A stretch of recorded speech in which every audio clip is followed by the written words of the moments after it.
Друзья, Xiaomi Mi TV Stick 4K. Вот такая вот штука. Вот в такой вот коробочке. Это MDZ27AA модель называется. С обзором на канале Технозон. Да и не только с обзором. Еще и с Dolby Vision, с Dolby Atmos и с кучей различных плюшек. Так что поехали.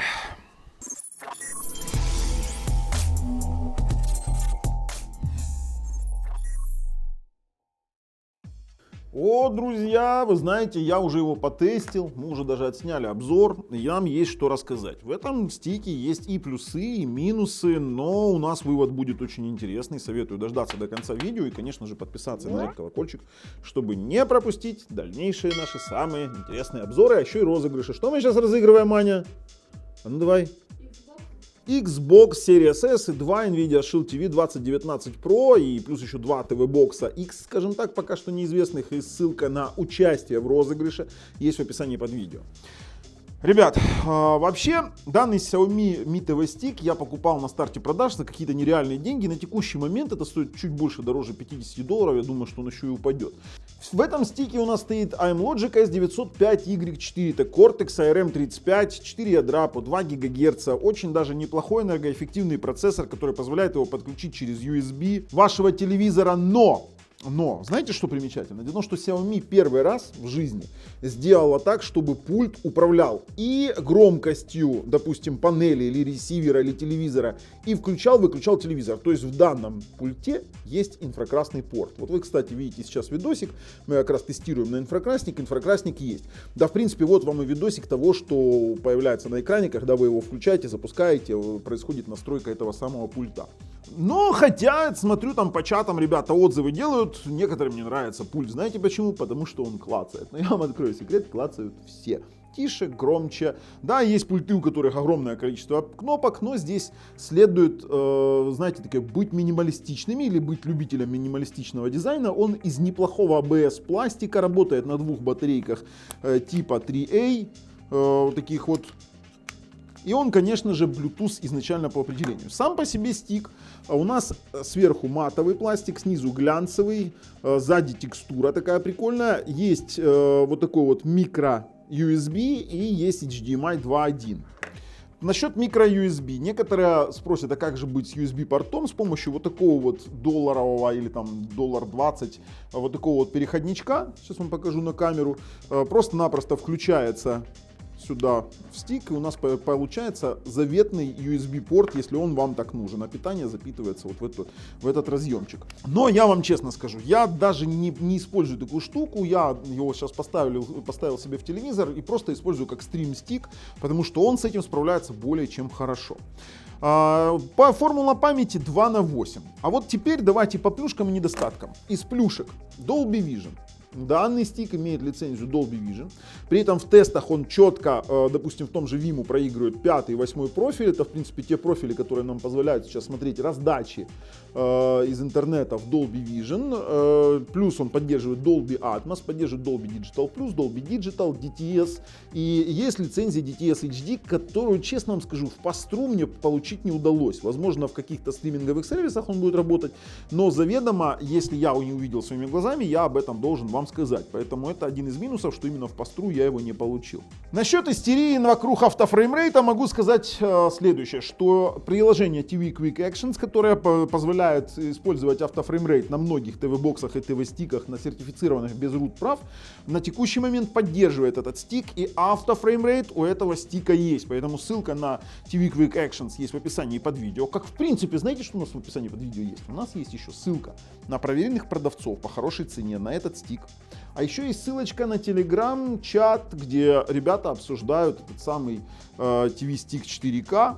И там, в принципе, делятся какими-то моментами, жалуются, решают какие-то проблемы, обсуждают. Ну, в принципе, есть такая группа в телеграме, поэтому можете там поучаствовать, если вас интересует данный девайс. Также из плюсов могу сказать, 5 ГГц Wi-Fi лупит больше 300 мегабит. Это классно, но 2,4 это, к сожалению, присуще всем, вернее, проблемы с 2,4 ГГц присущи всей линейке Xiaomi. В свое время Xiaomi Mi Box страдал этим 2,4 ГГц, постоянные отвалы, слабо работал, потом как-то обновлениями все поправили, потом Xiaomi Mi Box, я сейчас третий, да, говорил, Xiaomi Mi Box S, короче, тройка, S, 10, и Xiaomi Mi TV Stick 1080, который Full HD Stick, они тоже страдают на 2.4 систематическими отвалами, но сейчас там более-менее все хорошо после обновлений. Здесь пока, конечно, он новый, и 2.4 ГГц не работает. Поэтому данный стик мы не рекомендуем конкретно для старых роутеров, для 2.4 ГГц, как минимум нужен 5 ГГц. В 5 ГГц работает просто идеально. Для тех, кому нужен LAN-порт, то LAN-порт можно реализовать с помощью вот такого вот переходника Ugreen, который мы делали обзор, мы его тестируем для всех ТВ-боксов, отлично работает, то есть мы можем здесь получить через вот этот микро-USB, через переходничок около 300 мегабит по LAN кабелю. Этого более чем достаточно. Из вкусностей также есть у нас YouTube HDR и абсолютно не работает GeForce Now. Возможно, в будущем тоже поправят, но есть несовместимость с геймпадами, и вообще я этот стик не рекомендую как игровой стик, не рекомендую вообще для игр, потому что серьезные какие-то игры на нем слабенько идут, он будет тормозить, я в принципе покажу это все. А стриминг GeForce Now, к сожалению, пока не работает. Ну, есть как есть. Если вдруг выпустят какую-то обнову для GeForce Now или для стика и заработает геймпад GeForce Now, то бога ради, подключим, будем играть, и мы обязательно об этом сделаем ролик. И опять же, чтобы не пропустить, просто-напросто подпишите. Спокойненько через вот этот вот хаб он съел у нас SSD диск, внешний диск, с которого мы смогли проиграть какие-то свои файлы. Но опять же, я говорю, это, ну, я не вижу смысла брать стик для того, чтобы гонять что-то жесткого диска. Для этого есть другие ТВ-боксы. А в целом я смог на нем все. Посмотреть IPTV, посмотреть YouTube 4K 60 FPS в HDR, посмотреть Dolby Vision, Netflix, с Dolby Atmos. Да, здесь есть сертификация Netflix, при этом он подходит и для Кинопоиска HD, часто меня спрашивают, и для Ока, и для Иви, и для Мигого. Все эти сервисы, у него есть лицензии для всех этих сервисов.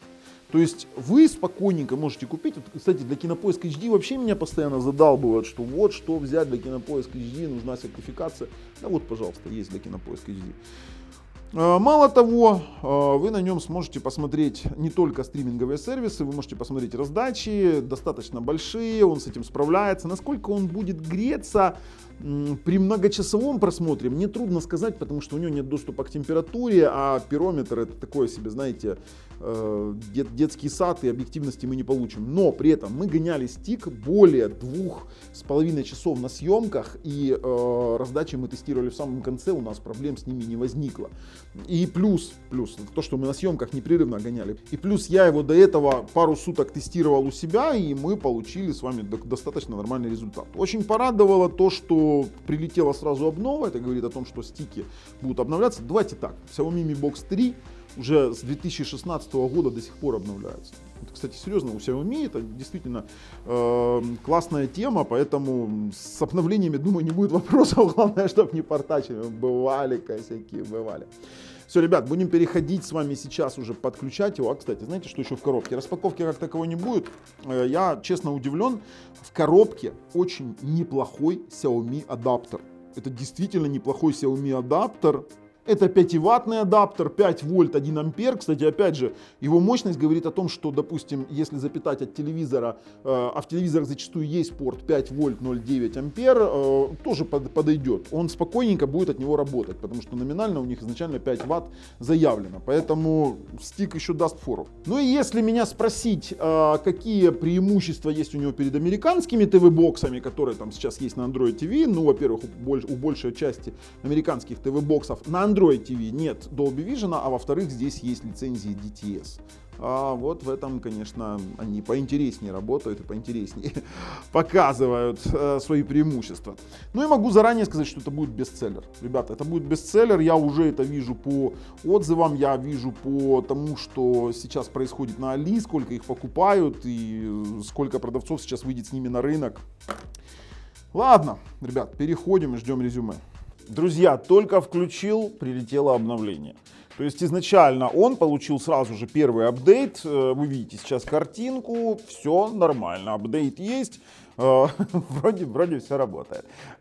Поэтому давайте тестировать его по полной. Также при первичной настройке меня очень сильно порадовал момент того, что предложила настроить пульт. То есть смотрите, настройка кнопок на пульте DU. Ну, она у нас сейчас завершена, готова, все отлично. Я специально сделаю сброс, но вы видите сейчас, как это все происходило на телеке. Все это работает, регулирует громкость, управляет телевизором. Я установил ресивер, то есть если мы нажмем на настройку кнопок на пульте DU, видите, у нас включаете и выключаете телевизор, а также управляете громкостью при помощи пульта от Xiaomi Mi TV Stick. Вот так вот, Xiaomi TV Stick. На следующей странице будет воспроизведена музыка, ну, короче, грубо говоря. То есть я могу увеличивать, уменьшать громкость, но сейчас увеличивает, уменьшает громкость самим стиком, потому что у меня сейчас он не подключен к телевизору, а подключен к карте захвата. Но я же вам показываю, что это все работает. Плюс, сразу отвечаю на вопрос, есть ли здесь инфракрасный порт. Порт есть. Тоже вот вам видосик, вы видите, как мерцает пульт в темноте. На камеру, пожалуйста, инфракрасник есть. Что касаемо интерфейса, это стандартный Android TV с вот такими вот интересными каналами. Это классный вариант, но он не во всех странах такой. В некоторых странах Европы и в США это появляется как в аналог Google TV. Да, то есть не во всех странах, но у нас именно вот такой вот Android TV с голосовым ассистентом, который мы, кстати, можем сразу же проверять и спрашивать какой-нибудь фильм. Например, Финч. Вот он сразу сработал, то есть достаточно нажать кнопку держать не нужно. Вот он нашел фильм, сейчас покажет, где он доступен, и мы проверим, вот доступно в приложениях, и мы проверим, в каких приложениях еще он ищет. Вернее, ищет ли он во всех приложениях, и я могу сразу сказать, что да, ищет. Есть он на YouTube, на Megogo, Noom и тому подобные сервисы. То есть чем больше у вас будет установлено приложений, тем больше он найдет, вернее, в больших приложениях он его найдет. Также, конечно же, тоже отличает Android TV платформу наличие Chromecast, о чем говорить сразу же у нас в меню встроенное приложение Chromecast с управлением трансляции, и мы можем это дело проверить. У нас определяет смартфон ТВ поблизости с ТВ-приставка Mi TV Stick. Пожалуйста, у нас включилась трансляция со смартфона, то есть здесь есть полноценный Chromecast. Это значит, вы можете не только транслировать экран вашего смартфона, вы можете туда передавать через некоторые сервисы просто-напросто изображение, которое будет подхватывать сам Xiaomi Mi TV Stick. Давайте, в принципе, выходить.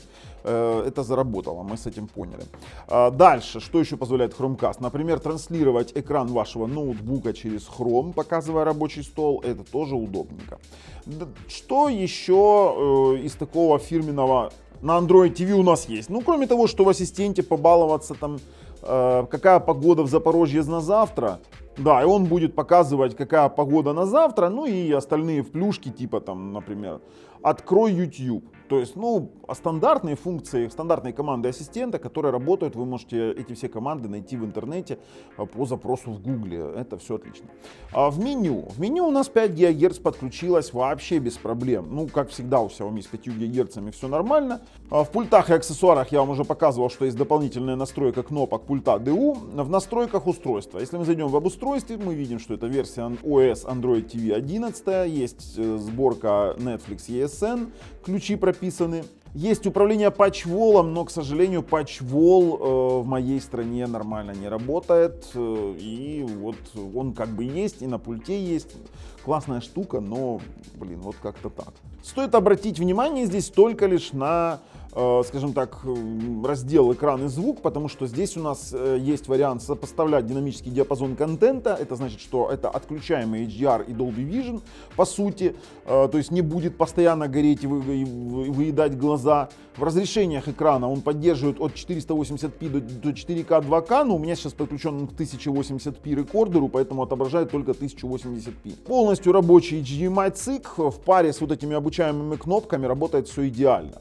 И в настройках звука. Вот здесь у нас немножечко такая интересная ситуация, потому что мы можем либо использовать автоматические стандарты, либо не использовать звук, либо использовать сквозную передачу. То есть данный стик умеет пробрасывать, грубо говоря, смотрите, сохранять вывод сигнала в исходном качестве, если устройство поддерживает это. Но тут не все так гладко, как хотелось бы. Как такового автофреймрейта здесь нет. То есть, если так можно было бы сказать, я бы сказал бы. Но дело в том, что есть такое прекрасное приложение TV Quick Actions в маркете, через которое реализуется на стик автофреймрейт. Он работает, мы его сейчас отключили, чтобы он не дергал мне разрешение экрана, но он работает в Vimo Media Player, в SmartTube Next, он работает в TV Mate, поэтому как бы с автофреймрейтом тут вопросы сейчас как вообще не стоят. Но я его вообще не включаю на телевизоре с уплавнялкой, это я считаю излишнее такое себе функция, которая постоянно моргает и очень многих комментаторов, моих, вернее, подписчиков раздражает.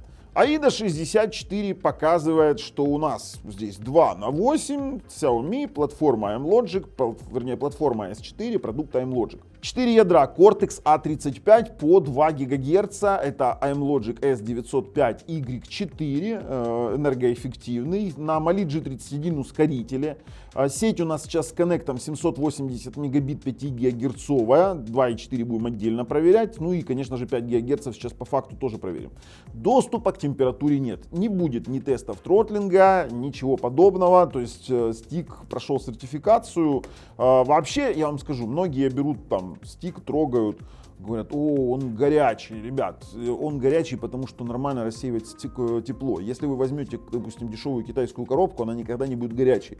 Горячее будет все внутри, сам процессор, и тепло не рассеивается. Из кодеков есть и Dolby Vision, и есть у нас VP9.2. Заявлен DTS HD, AV1, так что в принципе тоже такое себе для стримов очень даже круто. Тестируем сетевые возможности, стартуем спид-тест на 5 ГГц, ну, ни много ни мало, больше 300 мегабит, это очень хороший показатель. Тестируется сейчас стик на роутере Xiaomi AX6000, который выдает сейчас сюда чистый гигабит на Wi-Fi. То есть мы специально, у нас через QoS раздает конкретно на него гигабит. 314 на 283 в 5 гигагерцовом диапазоне. Конечно же, попробуем 2.4. А вот 2.4 традиционно фигня. Это было и в Xiaomi Mi Box 3, и в Xiaomi Mi Box S, и в Xiaomi Mi TV Stick в прошлом. То есть мы сейчас даже включили аналитик, я сначала в спид-тесте потестил, получил, ну, такое себе 12 мегабит, ну, это ни о чем. При этом большой пинг, а знаете почему? Джиттер почему-то на нем высокий. Ну, сейчас мы попробуем еще разочек. Нет, примерно то же самое, так же само фигово. То есть вот я прогнозировал, что 2,4 ГГц в этом стике оно будет плохим при любом раскладе. Вы посмотрите на эти цифры. То есть этот стик конкретно под 5 ГГц. Если нет 5 ГГц, не берите вообще. То есть в 5 ГГц он пашет идеально. Вот смотрите, я сейчас переключаю на 5 ГГц. Переключаю обратно. Если вы не верите, что 2.4 здесь так работает, то я могу включить и раздать через телефон. То есть здесь мы получаем, смотрите, 310 мегабит, 312. Ну, на пинг здесь не обращаем внимания, потому что здесь все зависит от сервера. Он выбрал какой-то там свой сервер и все, и на этом остановился. То есть 314 мегабит на 100 там, с чем-то. Это то, что выдает аналитик. Смотрите, мы должны с вами исключить возможности роутера. Я включаю точку доступа 2.4 на своем OnePlus. И мы сейчас проверяем то же самое через другой 2.4 интернет. Мы удаляем сеть Xiaomi, чтобы не мучилась. Подключаем OnePlus точку доступа. Идем в аналите. И получаем со старту вот такую же фигню. То есть 2.4 здесь крайне слабый, вне зависимости от роутера. Возможно, на каких-то роутерах будет лучше. Давайте я сейчас точку доступа включу в режиме Wi-Fi 6. Возможно, что-то изменится. Сейчас посмотрим, чтобы оно переподключилось. Оно опять подключилось, опять вернем на OnePlus. И сейчас посмотрим, если точка доступа в Wi-Fi 6 на 2.4. Но я как бы особых чудес от Xiaomi в 2.4 диапазоне не вижу. Запускаем тот же самый аналитик. Но давай, роди, ничего подобного. Ничего у нас не случается. Поэтому мы делаем вывод по беспроводным модулям, что 5 ГГц работает идеально. А 2.4, к сожалению, как и в прошлых моделях Xiaomi, ну, откровенно говоря, здесь еще хуже, чем в прошлых моделях. Но мы никогда в Xiaomi на 2.4 ГГц не ориентировались. Нам нужно теперь проверить, как у нас работает LAN RJ45 при подключении через USB переходник. У нас есть вот такой вот USB переходничок, ссылочки под видео, и на LAN RJ45 вот этот вот адаптер Ugreen, и на USB переходничок. Все там под видео, пожалуйста, можете посмотреть. То есть он должен у нас сейчас подключиться. Ну, нам важно просто понимать, поддерживает он или нет подключение через LAN. Подключено. То есть LAN RJ45, он через вот этот вот самый Ugreen спокойно поднимает. Сейчас проверим с вами скорость этого самого действия, каким образом он поднимается. Пробуем подключение LAN RJ45, просто через Analytics запустим, посмотрим, что получится. 305, 300, ну это стандартная ситуация, когда у нас на LAN RJ45 вот такая вот скорость. Это значит, что здесь, ну, фактически у нас USB поддерживает стандарт USB 2.0, ну, через переходничок, то есть там портом 3.0 и не пахнет. Да, в принципе, в 905Y4 не должно было быть 3.0. Удостоверимся, это мы работали на Ethernet. Делаем выводы по сетевым возможностям. 5 ГГц идеально, 2.4 ужасно, и LAN RJ45 подхватывает внешние сетевые карты USB и работает тоже отлично. Заглянем в DRM-Info для проверки лицензий и посмотрим, что у нас из этого получится. У нас есть все лицензии Google, Microsoft PlayReady DRM есть Google Widevine L1, CNC ClearK, есть поддержка Android TV, короче, именно сертификация Android TV, и, конечно же, все сертификаты в нем есть, включая DTS HD. Но тут тоже, опять же, есть один моментик. И сразу же переходим к мультимедийным возможностям данного TV-стика. Конечно же, мы с мультимедиа начинаем взаимодействие с внешним носителем. Мы подключили наш SSD-диск через тот же самый переходничок и должны запустить с вами тестовый какой-нибудь фильм, большой, обязательно тестовый ролик, даже скажем так. Ну, попробуем на 69 гигов тестовый ролик. Опять же, смотрим, воспроизведется. Ну, пошло. Пошло отлично, при этом пошло в Dolby Digital. Работает. О, звучок есть. Надо потише сделать, дабы правообладатели не задолбали. Сейчас мы с вами посмотрим до определенного момента. Нам важно, чтобы это все работало, не прерывалось. Если бы не хватало скорости, то на моменте с поездом обычно у нас все там рубит, короче, и все на дешевых дисках, вернее на дешевых ТВ-боксах. Сейчас посмотрим, как это получится. Здесь, по крайней мере. Ну, работает, ребят, и все прекрасно работает. Ничего не тормозит, не вылетает. Хорошо, ладно, с этим он справился. Давайте с вами сейчас запустим тесты звука. Имеется в виду проверку звука. Тут есть некоторые моменты. Почему? Потому что, ну давайте запустим Dolby Digital Plus. В режиме Pass-Through он дает, ну мы сейчас тестируем конкретно режим Pass-Through, он дает Dolby Digital Plus. Это однозначно он дает. Он дает Dolby True HD в виде простого Dolby Digital. Никакого Dolby True HD здесь нет, вы это должны понимать. Он дает DTS ядро, да, он дает DTS ядро спокойно. Есть. А вот здесь начинается момент. DTS SFX Long Lossless, то есть DTS HD Master Audio, он у нас не дает в режиме проброса. При этом, сколько мы в режиме Pass-Through не лазили, мы получили, единственное, знаете, что еще? Мы получили DTS ES Matrix, короче, вот как-то так. Вот DTS ES Matrix. Поэтому у нас как бы есть вопрос. Нам нужно проверить еще это в декодере, потому что здесь же есть не только такой момент, как проброс, здесь есть еще и декодер, а дальше проверим уже Dolby Vision возможности. Как бы у меня есть контакт с одним человеком, с которым я общался, давайте сейчас проверим, что он в декодере включен, который получал DTS HD в стриминговом сервисе. Если у вас получится получить DTS HD, скажите на ресивере Pioneer у нас, ну ни при каком раскладе, ни в коде, ни в VLC, ни даже вот сейчас покажу. Так, проверим. Все, в автоматическом выбранных форматах мы сейчас. Ни даже в стоковом плеере на декодере у нас DTS HD получить не удалось. Вот, берем DTS Orchestra Long Lossless. Давайте откроем его. Через стоковый плеер. Ну, вообще, чтобы вы понимали, как только мы включаем вот такой вот режим, у нас постоянно горит Dolby Digital Plus. В случае, если мы включаем DTS формат, то у нас он переключается на DTS. А здесь мы получаем при проигрывании Long Lossless простой DTS. Ну, я так понимаю, что он, вот DTS HD Master Audio, я так понимаю, что он реально, вот DTS обыкновенный выдал. Я понимаю, что он реально у нас работает только лишь при декодере каких-то стриминговых официальных сервисов, возможно, но пока что я его для вот внешних файлов, именно для внешних файлов, вы поняли, о чем я говорю, не получил. По работе с Dolby Vision. При проигрывании четвертого профиля мы не получим с вами Dolby Vision. Мы получаем с вами Dolby Vision, допустим, в том же самом Vimeo в пятом профиле. И плюс еще и Dolby Atmos. Сразу могу сказать, что Dolby Atmos, да, работает. В восьмом профиле у нас декодирует. Седьмой профиль не хочет ни при каком раскладе. Но при этом, если проигрывать седьмой профиль через стоковый плеер, который относится к патчволу, то там он работает. Но через стоковый плеер смотреть его, ну, откровенно говоря, не совсем интересно.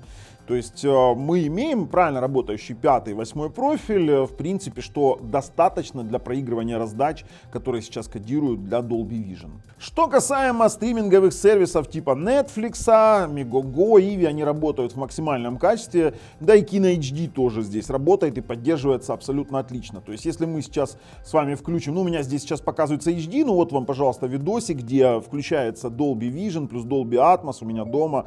Поэтому у нас тоже там вопросов как бы нет. Если вы зайдете... и еще, вы знаете, что поддерживается? Око с Око поддерживается, Kino HD, получается, Ivi, Netflix, Megogo, ну и все остальные сервисы, которые я не использую, в принципе, проверять не буду. Я проверяю самые вот распространенные сервисы. То есть в Ivi мы получим с вами 4К и 5.1 звук, если у вас есть на чем смотреть 4К, 5.1 звук, слушать, скажем так. А в Megogo при заходе мы получим 4К HDR при подключении к 4К HDR телевизору. Я имею в виду вкладку в разделе фильмы. Поэтому это тоже нормально работает. Теперь YouTube. Мы должны проверить с вами два аспекта: 4К 60 FPS HDR и должны проверить AV1 кодек. Для тестов будем использовать Дикую Реку. Ну, мы знаем, что Mi Box 1 на этом, Mi Box 4 или Mi Box S, правильнее говорить, Дикую Реку не вывозит. Сейчас посмотрим, как с этим справляется у нас Mi TV Stick 4K. Так, у нас сейчас все включено и 0 дропов, 60 FPS. В принципе, вот сейчас вам показывается видео, где проигрывает тоже ролик с нашего канала. Вот он, кстати, первый. Что у нас там было? По-моему, Street Art. Или Цвета жизни, не столь суть важно, но проигрывается, именно декодируется VP9.2, SMPTE 2084, это HDR, и плюс еще и сам телевизор показывает, что он получает HDR из YouTube, поэтому по YouTube у нас вопросов нет. Обязательно проверяем возможность декодирования 4К и PTV, пробуем. Да, 4К и PTV работает. Слушайте, Звездные войны идут, прикол. Так, дальше работает, переключаем дальше, работает, Наша Сибирь, работает. Кстати, первый раз переключу обратно, первый раз вижу, чтобы на Нашей Сибири было что-то динамично, активное. Обычно Нашу Сибирь включаешь, там какая-нибудь поляна им часами стоит, вообще капец. Нет, не хочу оценивать приложение. Да, 4К спокойненько декодирует IPTV, у меня вопросов тоже нет. До чего мы с вами добрались? Добрались с вами до раздач. Как и что, через что я проигрываю, к сожалению, не покажу. Но то, что это будет раздача аватар на 100 с чем-то гигов, могу сказать. Попробуем. Не уверен, что будет тянуть. Вот есть на 102 гига. Пробуем. Главное, чтобы раздающие были нормальные. Потому что раздающих может быть и 300, и 400 человек. А скорости у раздающих нет. И там хоть вешайся. Но в данном случае скорость у нас набралась. Будем использовать Vimeo Media Player. Ну, пошло проигрываться. Подождем. Пускай проигрывается. Аж интересно, насколько заткнется и на каком моменте. 100% заткнется. Я вот почему-то вот считаю, что стик это, конечно, такой экстремум сумасшедший. Слушайте, ну проигрывает. Сижу, смотрю. Обычно на этом моменте, ну вот сейчас бар посмотрим, вот он переставляет ноги, обычно здесь уже боксы, если слабый, не хватает мощи, то здесь мы уже обычно имеем тормоза. Давайте ждем. Да ладно, слушайте. Проигрывает. Сейчас еще будем мотать, пробовать. Интересно, через Wi-Fi 5 ГГц. Да, вот он в баре, сцена в баре. Обычно она тоже приводит всех в тихий шок. Ну ладно, прошел он сцену в баре, давайте сейчас мы куда-нибудь на центр перезагрузим. Вернее, перемотаем, у меня уже перезагрузка перематывает. Но я вам скажу так, пошло фрезовать, я подозревал, что все-таки стик и вот эти вот аватары на 102 гига, это, конечно, излишне. Но все равно перемотало. Давайте еще попробуем какую-нибудь раздачу, только не такую экстремальную. Все-таки, у нас же цель не аватара смотреть пожизненно. Из качества возьмем, конечно же, 4К. Вот у нас есть на 40, я думаю, вполне сейчас зайдет. Спокойненько будет играться, мотаться и все нормально. Ну для торсерв не выгружает. Смотрите, мы пробовали 100, не выгрузил. Мы пробовали пробуем сейчас 40. Посмотрим, выгрузит, не выгрузит. Но я думаю, что все тоже будет абсолютно нормально. Точно так же используем Vimo. Проигрывает. Ждем. Конечно, жалко, что не видно температуру этого стика. Я думаю, что сейчас он там, конечно, кипит. Потому что раздачи обычно делают с этим всем действием очень такие злые шутки. Давайте еще какой-нибудь один запустим. Вот есть там. Не, давайте вот эти вот конченые, как я их называю, или вечные, на 46,6. Сейчас посмотрим. Да проигрывает, в принципе. Слушайте, выберем опять же Vimo Media Player. И все работает. Ну пускай сейчас дождемся какого-то момента. Тоже сейчас через переходы посмотрим. А воспроизводит. Слушайте, ждем. Пока ждем. Да, надо перемотать, чуть-чуть попробовать, погонять. Понятное дело, что аватар это, конечно, аватар, да, там, а вот, да, перемотала. Давайте еще перемотаем. Мы его гоняем уже, у нас, часа 1,5-2, и как бы он не отдыхает, не охлаждается. Темные сцены, конечно, идут, но при этом оно перематывает. Давайте еще дальше перемотаем. При достаточном количестве раздающих он спокойно справляется с раздачами. Перемотало. Одни темные сцены. У меня, как всегда, как съемка, так я вечно попадаю на темные сцены, и все, и меня это начинает бесить. Перемотало. Я выхожу, из этого момента я выхожу. Кнопки. Могу сказать одно, что кнопки клацают. Слушайте, то есть вот кнопки, конечно, клацающие, мама не горюй. Но это все мелочи жизни, мы же когда кино смотрим, мы кнопками не клацаем. Также мы сейчас с вами попробуем игровые возможности. И если говорить об игровой производительности, то я удивлен, они смогли из Y4 процессора выжать показатели 905X4 полноценного процессора. У нас в iStorm Unlimited показало оно 9028 и 5306 в iStorm Extreme. Вот реально средние показатели 905X4 процессора. 905X3, 905X4, хотя это энергоэффективно и должно быть как бы немножечко по-другому. Подключаю свой геймпад. Геймпад поднялся. И давайте запустим GeForce Now. Меня именно интересует GeForce Now, потому что стрим-стики изначально, которые сейчас сертифицируются, они должны поддерживать то, что есть в маркете. А в маркете GeForce Now есть. Пробуем мы на моем любимом Tomb Raider. Ну и ждем игроков перед нами. К сожалению, Steam у нас через GeForce Now не понимает абсолютно геймпады. Мы пробовали подключение и через донгл, и по Bluetooth. На текущий момент включено в Bluetooth.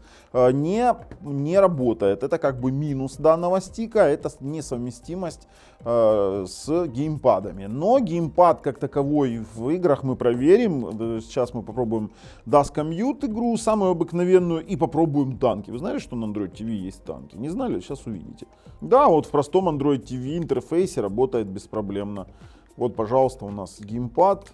Кто не играл в Dusk Commute? Классная игра, вообще огонь. То есть, ну, пожалуйста, геймпад работает, мы здесь просто-напросто проверили совместимость с геймпадом. Меня волнует именно производительность данного ТВ-бокса в каких-то тяжелых играх. Ну, хотя какие игры на стике, я вообще не понимаю, кто на них играет. То есть, да, было бы интересно, если бы работал GeForce Now, но в данном случае поддержки нет, полноценной, по крайней мере. Так, Battle Supremacy, сейчас посмотрим, как он работает. Блин, какая-то вот неполная совместимость с геймпадами. Вот прям, ну, прям какая-то вот лажа. Или не так. Или нужно совмещать его с пультом. Ну как-то вот, ну, прям вот аж обидно. Слабоват он для таких игр, слабоват. Могу сказать, что он не для игр совсем, потому что, видите, такие себе тормоза. Но на 905Y4 процессоре я никогда не советовал играть. Поэтому мы выходим уже и резюмируем данный стик. Игровым его точно не назовешь. А в качестве резюме скажу, что вот с учетом всех моментов, то есть мы озвучили и минусы, и плюсы, и показали все по-честному, я могу вам сказать, что это действительно неплохо. То есть для стриминговых сервисов, для онлайн просмотра, для онлайн раздач каких-то не мега супер гигантских по 100, по 150 гигабайт он более чем подходит. Мне понравилось то, что универсальность пульта, понравился Android TV, понравился Dolby Vision, Dolby Atmos. Ну и кстати, ребят, что сейчас можно из Китая взять в такую цену, честно вам скажу, именно с его возможностями достаточно тяжело что-либо найти взамен. Поэтому мы рекомендуем. С вами был Бабл на канале Технозон. Пока.